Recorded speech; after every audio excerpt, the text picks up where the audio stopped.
Тортури, приниження та тотальна брехня окупантів. Цими методами давно вже не гребує російська каральна машина щодо незгодних з окупацією Криму. Адвокати, правозахисники та родичі бранців на черговому засіданні громадської організації «Кримська солідарність» обговорювали останні новини з судилищ окупантів. Подробиці у Владислава Стужука.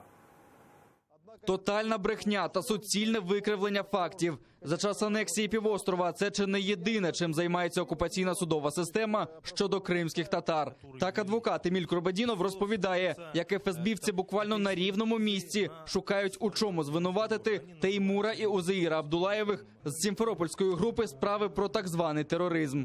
Зараз окупанти проводять лінгвістичні та релігієзнавчі експертизи. І традиційно жодних фактів, лише фантазія окупантів, через які і судять невинних людей.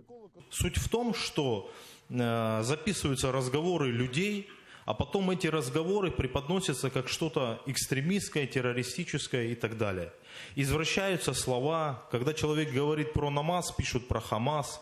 Когда говорит еще что-то, извращают вообще по-другому. Окупанти вбивають кримських татар не лише фізично. Вони хочуть зламати їх дух. Бранців утримують в нелюдських умовах. Камери, в яких цілодобово горить світло, потребують санобробки від тарганів та щурів.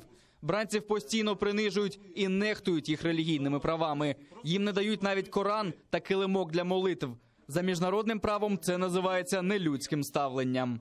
Вони говорять о том, що Коран и другая литература им не положена, так как у них в СИЗО нет человека, который разбирается в арабском языке.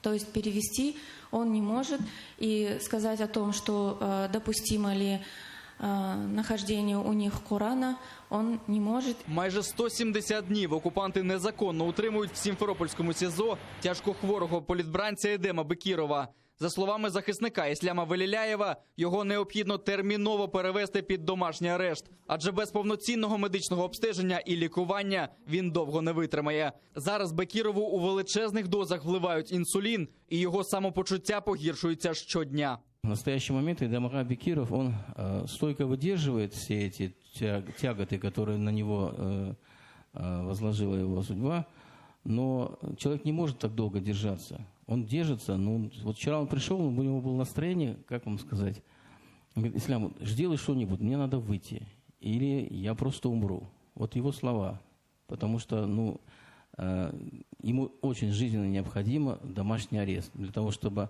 стаціонарно лечь в больницю. Нелюдськими умовами та постійним тиском окупанти намагаються зламати волю незаконно ув'язнених. Їм відмовляють навіть у зустрічах з рідними. Єдина можливість побачити близьких – судові засідання. Суды – это наша единственная возможность увидеться матери со своим сыном, а мне со своим супругом. К сожалению, и в таких условиях нам отказывают, изолируя его от нас и от общества максимальным образом. За это время я несколько раз подавала заявление на имя следователя на разрешение свидания, но, к сожалению, каждый раз отказ. Дома его, конечно же, всем не хватает. Зараз в нелюдських умовах в російських буцегарнях та окупованому Криму утримуються понад 300 бранців Кремля. Загратовані, але не скорені кримські татари залишаються вірними собі та своєму народу. Владислав Стужук, Заман, АТР.